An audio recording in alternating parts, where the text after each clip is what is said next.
Trump அவர்கள் நேற்றைய தினம் இன்னும் ஒரு விடயத்தையும் செய்திருக்கின்றார்கள்.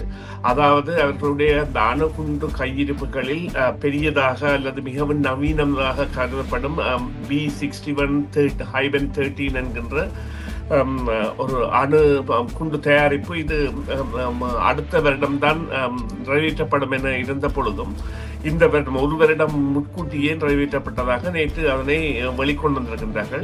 அதாவது ஒரு களத்தில் பரீட்சிக்கப்படாத ஆயுதங்களாகத்தான் அவை களமிறக்கப்பட்டிருந்தன சீனாவால். இப்பொழுது அவை இறக்கப்பட்ட பொழுது என்ன நடைபெற்றது என்று சொன்னால், இவர்கள் எந்த தங்களுடைய இராணுவ தளபாடங்களை அவற்றால் அழிக்க முடியாது என நினைத்தார்களோ அவற்றை அழிக்கின்ற செயற்பாட்டில் சீனா வெற்றி பெற்றுள்ளது. இது சீனாவிற்கான வெற்றியாக கொண்டாடப்படுகின்றது. சீனா அந்த டீப் சீக் என்கின்ற அதை விட அமெரிக்காவின் AI தொழில்நுட்பத்தை விட திறமையான தொழில்நுட்பத்தை மிகவும் குறைந்த செலவில் உற்பத்தி செய்து வெளியிட்ட பொழுது அமெரிக்காவின் அந்த NVIDIA என்கின்ற போன்ற பல தொழில்நுட்ப நிறுவனங்கள் எல்லாம் வரலாற்றில் சந்திக்காத வீழ்ச்சியை சந்தித்திருந்தன. அமெரிக்கா சீனாவை அங்கே ஒரு கட்டுப்பாட்டிற்குள் வைத்திருப்பதற்காக ஒரு ஐலண்ட் செயின் எனப்படுகின்ற ஒரு வலையமைப்பை வைத்திருக்கிறது. எவ்வாறு சொன்னால், ஜப்பானில் தளம் வைத்திருக்கின்றது, தென்கொரியாவில் தளம் வைத்திருக்கின்றது, பிலிப்பீன்ஸில் தளம் வைத்திருக்கின்றது, தாய்வானில் தளம் இல்லாவிட்டாலும் தங்களுடைய பிரசன்னம் இருக்கின்றது. இவையெல்லாம் இந்த 4 நாடுகளினுடைய இடைப்பரப்புகள் தான் இந்த சீனாவையும் பசிபிக் சமுத்திரத்தையும் அல்லது சீனாவின் பசிபிக் சமுத்திரத்திற்கான போக்குவரத்து தோற்றுவாயாக இருப்பவை.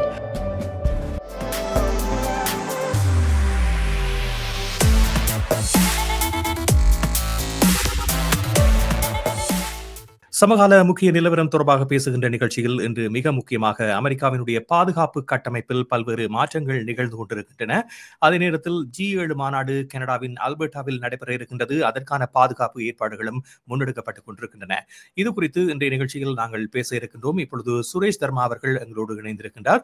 எமது நிகழ்ச்சிகளை நீங்கள் தொடர்ந்து பார்வையிட்டு உங்களுடைய கருத்துக்களை தெரிவித்து வருகின்றீர்கள். அதற்கு எமது நன்றியை தெரிவித்துக் கொள்வதோடு எமது சேனலை சப்ஸ்கிரைப் பண்ணாதவர்கள் உடனடியாகவே நீங்கள் இந்த சேனலை சப்ஸ்கிரைப் பண்ணி வைத்துக் கொண்டால் நீங்கள் உடனுக்குடன் நாங்கள் வழங்குகின்ற காணொளி தொகுப்புகளை நீங்கள் நோட்டிபிகேஷன் ஊடாக பெற்றுக்கொள்ளக்கூடியதாக இருக்கும் என்பதனை தெரிவித்துக் கொள்கின்றோம். ஆகவே CMR Tamil Radio என்று சர்ச் செய்து எமது யூடியூப் சேனலை சப்ஸ்கிரைப் பண்ணி வைத்துக் கொள்ளுங்கள். இப்பொழுது சுரேஷை சந்திக்கின்றோம். வணக்கம் சுரேஷ். வணக்கம் ராம். வணக்கம் நேயர்களே. ஆமாம், புதன்கிழமை அமெரிக்கா ஏவுகணையை பரிசோதித்திருக்கின்றது. இது ஒரு மிக முக்கியமாக உலக நாடுகள் பலவற்றாலும் பார்க்கப்படுகின்ற ஒரு விடயமாக இருக்கின்றது. இந்த மினிட்ஸ்மேன் 3 என்ற இந்த ஏவுகணை திட்டமானது 1970களில் ஆரம்பிக்கப்பட்ட ஒரு திட்டமாக இருந்தாலும் இவ்வளவு காலமும் இது தொடர்பான சோதனைகள் அவ்வப்போது நடைபெற்றாலும் பெரிதாக ஊடகங்களில் செய்திகளாக வெளிவந்ததில்லை. ஆனால் மணிக்கு 15,000 மைல் வேகத்தில் செல்லக்கூடிய இந்த ஏவுகணையானது இப்பொழுது 4,200 மைல்களை கடந்து மார்ஷல் தீவில் அது தரையிறங்கி இருப்பதாக தெரிவிக்கப்படுகின்றது. இதில் வெடிபொருட்கள் ஏற்றப்படாமல் இந்த சோதனை முன்னெடுக்கப்பட்டிருக்கின்றது. இது உலகத்திற்கு என்ன செய்தியை சொல்ல வருகிறது? நிச்சயமாக இங்கே ஒரு விடயத்தை நாங்கள் கவனிக்க வேண்டும். இத்தோடு ட்ரம்ப் அவர்கள் நேற்றைய தினம் இன்னும் ஒரு விடயத்தையும் செய்திருக்கின்றார்கள். அதாவது அவர்களுடைய அந்த அணுகுண்டு கையிருப்புகளில் பெரியதாக அல்லது மிகவும் நவீனமாக கருதப்படும் B61-13 என்கின்ற ஒரு அணு குண்டு தயாரிப்பு இது அடுத்த வருடம்தான் நிறைவேற்றப்படும் என இருந்த பொழுதும் இந்த வருடம் ஒரு வருடம் முன்கூட்டியே நிறைவேற்றப்பட்டதாக நேற்று அதனை வெளிக்கொண்டு வந்திருக்கின்றார்கள்.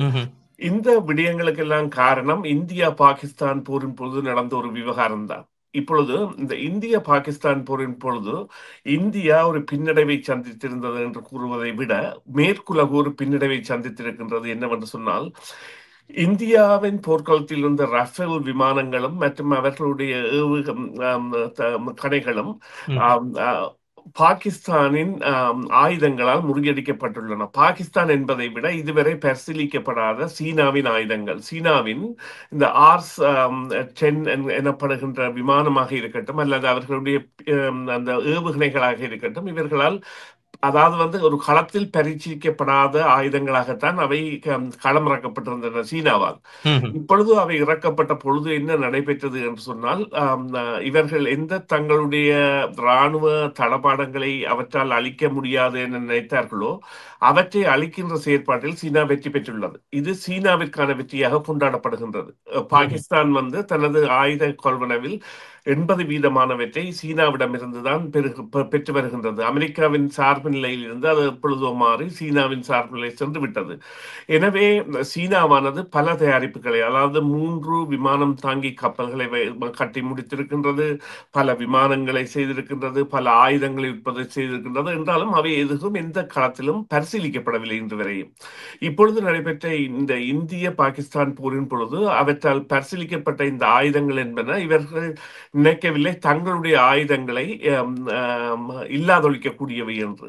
குறிப்பாக ராஃபேல் எனப்படுகின்ற பிரான்சின் அதிநவீன கட்டமைப்பு விமானம், அது அமெரிக்காவின் F5, F-16, F-35 போன்றவற்றுக்கு ஈடிணையானது, வானில் வைத்தே தாக்கி அளிக்கப்பட்டதானது. வான்பரப்பில் வைத்து குறிப்பாக 3 ராஃபேல் விமானங்கள் சுட்டு வீழ்த்தப்பட்டன என்பது உண்மையாக இருந்தாலும் இந்தியா அதனை ஏற்க மறுக்கவில்லை. ஆனால் புகைப்படங்கள் வெளிவந்து விட்டன. அமெரிக்காவும் ஒத்துக்கொண்டு விட்டது, பிரான்சும் ஒத்துக்கொண்டு விட்டது, ரஃபேல் விமானங்கள் சுட்டு வீழ்த்தப்பட்டன என்று.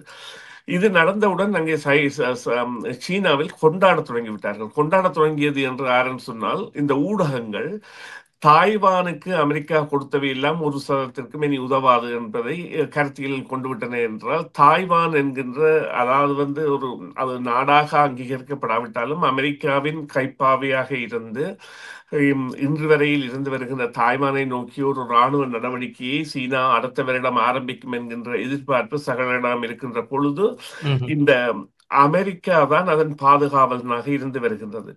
இந்த நிலையில் அமெரிக்காவுக்கு ஒரு தேவை எழுந்திருக்கின்றது. இல்லை இல்லை, எங்களுடைய ஆயுதங்களின் பயன்பாடு என்பதை சீனாவின் பயன்பாட்டிற்கு மேலானவை என்பதை.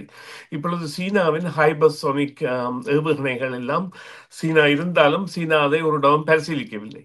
ஆனால் இவர்கள் தங்களுடைய கையிருப்புகளை கூட்டுவதையும் தங்களுடைய தயாரிப்புகளை உடனடியாக வெளியிடுவதிலையும் செய்ய வேண்டிய தேவையின் நிமித்தம் என்னவென்று சொன்னால், இந்த சீனாவின் ஆயுதங்களை வாங்குகின்ற தேவை என்பது மற்ற நாடுகளால் இப்பொழுது அதிகரிக்கப்பட்டுள்ளது. குறிப்பாக கொலம்பியா இந்த விமானங்களை உடனடியாகவே கொள்வனவு செய்துவிட்டது. இன்னும் சில நாடுகள் இந்த விமானங்களுக்கு கொள்வனவுக்கும் மற்ற ஏவுகணை, இந்த P-15 என்கின்ற ஏவுகணை, வானிலிருந்து வானை தாக்குகின்ற, வானில் உள்ள இன்னொரு பொருளை தாக்குகின்ற ஏவுகணைக்கெல்லாம் ஓர்டர் கொடுத்து விட்டன. இந்த நிலையில் அமெரிக்காவின் ஆயுத சந்தையின் வீழ்ச்சியை தடுப்பதற்காகவும் அதே நேரம் சீன ஆயுதங்களை விட தங்களுடைய ஆயுதங்கள் வலு சிறந்தவை என்பதை காட்டுவதற்காகவும் அமெரிக்கா இப்படி செய்கின்றது. சரி, ஆனால் இந்த மினிட் மேன் என்பது 3 கட்டமைப்புகளை கொண்டதாக இருக்கின்றது. ஆகாயம், தரை, கடல் என்று இந்த 3 தளங்களில் இருந்தும் ஏவப்படக்கூடிய கட்டமைப்பை கொண்டது. ஆகவே இப்பொழுது நவீன தொழில்நுட்பத்தின் வாயிலாக பல்வேறு வகைகளில் ஆயுதங்கள் என்பது புழக்கத்திற்கு வந்திருக்கின்றன. நீங்கள் குறிப்பிட்டது போன்று சீனா பல்வேறு ஆயுதங்களை தயாரித்திருக்கின்றது. இந்தியாவும் சில ஆயுதங்களை தயாரித்திருப்பதாக கூறப்படுகின்றது. அது கூட இந்த பாகிஸ்தான் இந்திய போரில் பயன்படுத்தப்பட்டதாக தெரிவிக்கப்படுகிறது. ஆனால் இந்த ஆயுத சந்தையினுடைய விநியோகம் என்பது எதிர்காலத்தில் மாற்றமடையக்கூடிய வாய்ப்புகளை இது ஏற்படுத்தி இருக்கிறதா?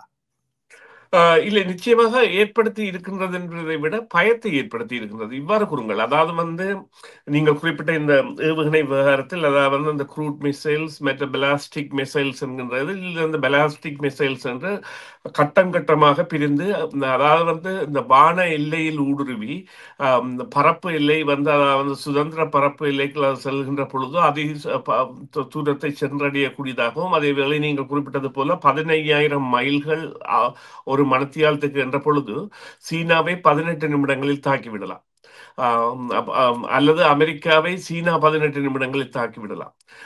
அதே போன்ற செயற்பாடுகள் என்பன மற்ற நாடுகளிலும் இருக்கின்றன. இருந்த பொழுதிலும் இங்கே இருக்கின்ற தேவை என்னவென்று சொன்னால், இந்த சந்தையில் தங்களுடைய பொருட்கள் விற்பனையாவதற்கு அதன் திறன் தான் முக்கியம். அமெரிக்காவானது எப்பொழுதும் அந்த போரின் மோகமாக அல்லது போர் பொருதும் நாடுகளுக்கு உதவி செய்வதாக இருக்கின்றபடியால் அதனுடைய ஆயுதங்கள் என்பன பரிசீலிக்கப்பட்டனவையாக இருந்திருந்தன. பரிசீலிக்கப்பட்டவையால் இருந்த காரணத்தால் தான் அதனால் அந்த தனது ஆயுதங்களை கொடுக்கக்கூடியதாக இருந்தது. இப்பொழுது பார்த்தீங்கன்னா சீனாவின் ஆயுதங்கள் என்பன பரிசீலிக்கப்படாதவையாக, அதாவது நவீன இந்த நாடுகளுக்கு நாடு பொருந்தும் ஆயுதங்கள், இதர ஆயுதங்கள் இப்பொழுது செல்களோ துப்பாக்கிகளோ பாவிக்கப்பட்டிருந்தாலும் இவ்வாறான ஆயுதங்கள் பாவிக்கப்படவில்லை. அவைதான் இப்பொழுது இடம்பெறுகின்றன. இவ்வாறு கூறலாம், எவ்வாறு அந்த ஒரு ஏஐ தொழில்நுட்பத்தை அமெரிக்கா கொண்டு வந்த பொழுது ஆம், சாதாரணமாக சீனா அந்த டீப் சீக் என்கின்ற அதை விட அமெரிக்காவின் ஏஐ தொழில்நுட்பத்தை விட திறமையான தொழில்நுட்பத்தை மிகவும் குறைந்த செலவில் உற்பத்தி செய்து வெளியிட்ட பொழுது அமெரிக்காவின் அந்த என்விடியா என்கின்ற போன்ற பல தொழில்நுட்ப நிறுவனங்கள் எல்லாம் வரலாற்றில் சந்திக்காத வீழ்ச்சியை சந்தித்திருந்தன. என்விடியா நிறுவனம் எல்லாம் ஒரு ட்ரில்லியனுக்கு மேற்றான அந்த இழப்பை சந்தித்திருந்த அதன் பெறுமதியில். அதே போன்று நீங்கள் இப்பொழுது பார்த்தீர்களானால் இந்த வாகன தயாரிப்பில் கூட டெஸ்லாவை விட மிகவும் சிறந்த வாகனங்களாக பிவைடி மற்றும் லூசிட் என்ற பல வகையான வாகனங்களும் அதை ஆயிரக்கணக்காக உற்பத்தி செய்வதாகவும் சீனா இருந்தால் கூட இந்த டாரிஃப் என்பவற்றை கொண்டு வந்து அந்த வாகனங்கள் வட அமெரிக்க சந்தையை வந்திடையாமல் தடுத்துக் கொண்டிருக்கின்றார்கள். ஆனால் டெஸ்லாவின் அதிபரை கூறியிருக்கின்றார், சீனாவின் தொழில்நுட்பம் அவர்கள் சிறந்த விஞ்ஞானிகளை வைத்திருக்கின்றார்கள் என்று. எனவே இந்த பொருளாதாரத்துறை போல இப்பொழுது ஆயுதத்துறையில் இங்கே ஒரு பெரிய பிரச்சனை இருக்கின்றது என்னவென்று சொன்னால், இவ்வாறு செய்வதற்கான காரணம் என்னவென்று சொன்னால், அந்த அமெரிக்கா வந்து சீனாவை அங்கே ஒரு கட்டுப்பாட்டிற்குள் வைத்திருப்பதற்காக ஒரு ஐலண்ட் செயின் எனப்படுகின்ற ஒரு வலையமைப்பை வைத்திருக்கின்றது. எவ்வாறு சொன்னால், ஜப்பானில் தளம் வைத்திருக்கின்றது, தென்கொரியாவில் தளம் வைத்திருக்கின்றது, பிலிப்பீன்ஸில் தளம் வைத்திருக்கின்றது, தாய்வானில் தளம் இல்லாவிட்டாலும் தங்களுடைய பிரசன்னம் இருக்கின்றது. இவையெல்லாம் இந்த 4 நாடுகளினுடைய இடைப்பரப்புகள் தான் இந்த சீனாவையும் பசிபிக் சமுத்திரத்தையும் அல்லது சீனாவின் பசிபிக் சமுத்திரத்திற்கான போக்குவரத்து தோற்றுவாயாக இருப்பவை. அதிலும் சீனாவிற்கும் தாய்வானுக்கும் இடையேயான நீரிணையானது உலக கடல் போக்குவரத்தின் ஒரு பிரதான மையம். சீனாவிற்கும் தாய்வானுக்கும் 300 கிலோமீட்டர்கள் தான் தொலைவாக இருந்தாலும் இப்பொழுது இவ்வாறு இருக்கின்ற பொழுது அமெரிக்கா தனது அந்த தீவு பின்னல் என்கின்ற அந்த சங்கிலி தொடரில் ஒரு இழப்பை சந்திக்க போகின்றது என்றால், இவர்களுடைய ஆயுதங்கள் இவ்வாறு நிரூபிக்கப்பட்டு வருகின்ற பொழுதும் அதே போல இந்த 10ல் ஒரு பலம்தான் தாய்வானுக்கும் சீனாவுக்கும் உரியதாக பார்க்க வேண்டும். தாய்வான் ஒரு நாடாக கூட அங்கீகரிக்கப்படாத ஒரு சீனாவின் மாகாணம் தான். அங்கே ஒரு 1940களில் கம்யூனிசம் வந்த பொழுது முன்னர் இருந்த தலைமையும் அல்லது அவர்களோடு இருந்த மக்களும் சென்று அங்கே தஞ்சமடைந்ததையும் அவர்களை அந்த அதாவது டிஃபேக்டோ என்கின்ற ரீதியில் பல நாடுகள் அவர்களுடன் தொடர்புகளை பேணினாலும் உத்தியோகபூர்வமாக அவர்களை நாம் அங்கீகரித்ததாக உலகில் 11 அல்லது 12 நாடுகள் தான் இருக்கின்றன. ஆனால் அமெரிக்கா இந்த வருடம் இல்ல, மன்னிக்கவும், கடந்த வருடம் ஒரு வேலையை செய்திருந்தது. சுமார் 2000 என்று நம்புகின்றேன், 2000 தங்களுடைய துருப்புக்களை அங்கே கொண்டு போய் நிலைநிறுத்தி இருக்கின்றது. இதன் மூலம் அங்கே தாக்குதல் நடந்தால் அது அமெரிக்காவை தாக்கிதான் ஒரு நிலை வரும் என்கின்ற நிலப்பாடு சீனாவிற்கு தெரியும். இருந்த பொழுதும் அமெரிக்கா தனது கட்டுப்பாட்டை இழக்கப் போகின்றது என்பதற்காகத்தான் இவ்வாறான தனது கண்டுபிடிப்புகளின் அந்த அதிஉச்சத்தை கொண்டு வருகின்றது. இது அமெரிக்க ஜனாதிபதியால் தான் ஆயுதங்கள் இயக்கப்படுகின்ற பொழுதும் அவருக்கு ஒரு இந்த இன்னொரு நிலை தொழில்நுட்ப வசதியையும் தொழில்நுட்ப தளங்களையும் அதை ஏற்படுத்தி கொடுக்கின்றது. சில வேளைகளில் இவ்வாறான நிலைப்பாடுகளின் பொழுது இடம்பெறுகின்ற சிறு சச்சரவுகள் கூட பெரும் போராக மாறக்கூடிய தன்மை கொண்டு வரும். அவ்வப்போது இந்த 3ஆம் உலக போர் தொடர்பான செய்திகள் வருவதுண்டு. குறிப்பாக யுக்ரைன் ரஷ்ய போர் ஆரம்பித்த பொழுது கூட இது 3வது உலக போருக்கு வித்திடும் என்ற ஒரு கருத்து நிலவியது. ஆனால் இப்பொழுது இவ்வாறான ஆயுத பயன்பாடு என்பது போட்டித்தன்மையாக மாறுகின்ற பொழுது உலகத்தினுடைய நிலை எப்படியானதாக செல்லும் என்று நீங்கள் அனுமானிக்கின்றீர்கள்? நிச்சயமாக இது அதாவது ஒருவரிடம் மற்றவர்கள் இதை செய்கின்ற பொழுது இது இடம்பெறுகின்ற தன்மை என்பது எவ்வாறு செல்லும் என்பதை பொறுத்துத்தான் நாங்கள் அதை பார்க்க வேண்டுகிறோம். இப்பொழுது அதாவது ஒரு சாதாரண பேச்சு வழக்கில் இவர்கள் இதனை செய்வார்களாக இருந்தால் நாங்கள் இதனை ஏற்படுத்தி கொண்டு அதாவது இதனை கடந்து செல்லலாம். ஆனால் இப்பொழுது பரிச்சார்த்த முயற்சியில் வெற்றி கண்ட நிலையில் இவர்கள் தங்களை நிரூபிக்க வேண்டிய தேவை என்கின்ற ஒரு நிலைப்பாட்டை அடைந்திருக்கின்றார்கள். அதுதான் இங்கே குறிப்பிட வேண்டிய உண்மை. சரி. G7 உச்சி மாநாட்டுக்கான ஆயத்தங்கள் நடைபெறுவதாக இன்று பாதுகாப்பு தரப்பிலிருந்து தகவல்கள் வெளிவந்திருக்கின்றன. ஒரு நாடு என்ற ரீதியில் பாதுகாப்பு இயக்குனர் இது ஒரு மிகுந்த சவால் மிகுந்த விடயம். பாதுகாப்பு வழங்குவது, இந்த உலக தலைவர்கள் கூடுகிற மாநாட்டுக்கு பாதுகாப்பு வழங்குவது குறித்தும் அவர் கருத்தை வெளியிட்டிருக்கின்றார். அதே நேரத்தில் அமெரிக்க ஜனாதிபதி டொனால்ட் ட்ரம்ப் அவர்கள் கலந்து கொள்வது உறுதியாகி இருக்கின்றது. வெள்ளை மாளிகை இந்த தகவலை வெளியிட்டிருக்கின்றது. கனடாவில் நடைபெறுகின்ற இந்த மாநாட்டில் ஜெலன்ஸ்கி வருவார் என்று எதிர்பார்க்கப்படுகிறது. அவருக்கான அழைப்பும் விடுக்கப்பட்டிருக்கின்றது. ஆகவே முக்கிய தலைவர்கள், அதே நேரத்தில் உலகில் இப்பொழுது பல்வேறு பிரச்சனைகளுக்கு காரணமாக இருந்து பேசி தீர்க்க வேண்டிய தலைவர்கள் ஒரே அணியில் திரள வேண்டிய ஒரு மாநாடாக இந்த மாநாடு இருக்கின்றது. கனடாவுக்கும் அமெரிக்காவுக்கும் இடையிலான உறவு நிலை குறித்தும் இந்த மாநாட்டில் மிக முக்கியமாக பேசப்படும் என்று எதிர்பார்க்கப்படுகின்றது. ஆகவே இந்த உலக விவகாரங்கள் தொடர்பாக சந்திக்கக்கூடிய தலைவர்களுடைய மாநாடு எப்படி கனடாவில் நடைபெறும் என்று உங்களுடைய எதிர்பார்ப்பு இருக்கின்றது? அதற்கான பாதுகாப்பு கட்டமைப்புகள் கனடாவிடம் இருக்கிறதா? நிச்சயமாக கனடா அதற்குரிய வழிவகைகளை செய்யும். அத்தோடு அமெரிக்காவின் உதவி என்பதும் இருக்கும்.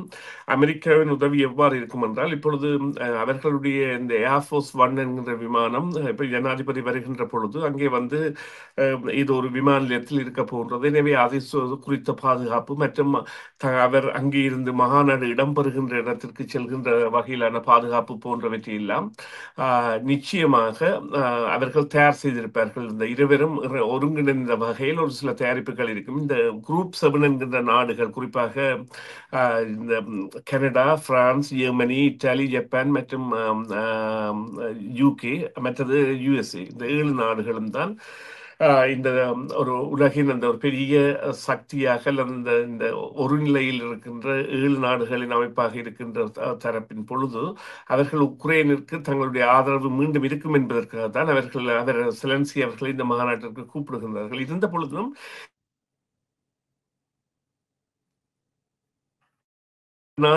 டொனால்ட் ட்ரம்ப் அவர்கள் கனடாவில் தங்கி இருக்க போகின்றார் மட்டும் பொழுதாக. அதன் பொழுது எவ்வாறு இருக்கும் என்றால் அதற்குரிய அதீத பாதுகாப்புகள் என்பன நிச்சயமாக வழங்கப்பட்டு கொண்டிருக்கும். அவருடன் மாத்திரமல்லாமல் கனடா இந்த வருடத்தின் இந்த மாநாட்டின் தலைமையாக இருக்கின்றபடியால், தலைமை பதவியில் இருக்கின்றபடியால் கனடாவும் இந்த நிலைப்பாட்டில் தனது இனிய நாடுகளின் தலைவர்களுக்கு வழங்க வேண்டிய பாதுகாப்பு என்பதை உறுதிப்படுத்துகின்ற வகையில் தனது படைப்பலங்களை நிச்சயமாக பாவிக்கும். ரேடார் கண்காணிப்புகள் போன்றவைதான் இங்கே அதிகமாக இருக்கும்.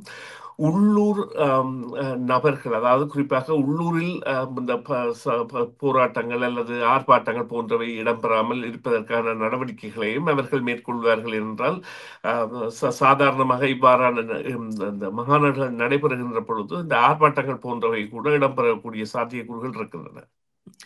நன்றி சுரேஷ், நிகழ்ச்சியில் கலந்துள்ளமைக்கு. இன்றைய நிகழ்ச்சியில் கலந்து கொண்டு உங்களுடைய பதில்களை தந்தமைக்கு நன்றி. மீண்டும் மற்றொரு நிகழ்ச்சியில் பேசுவோம்.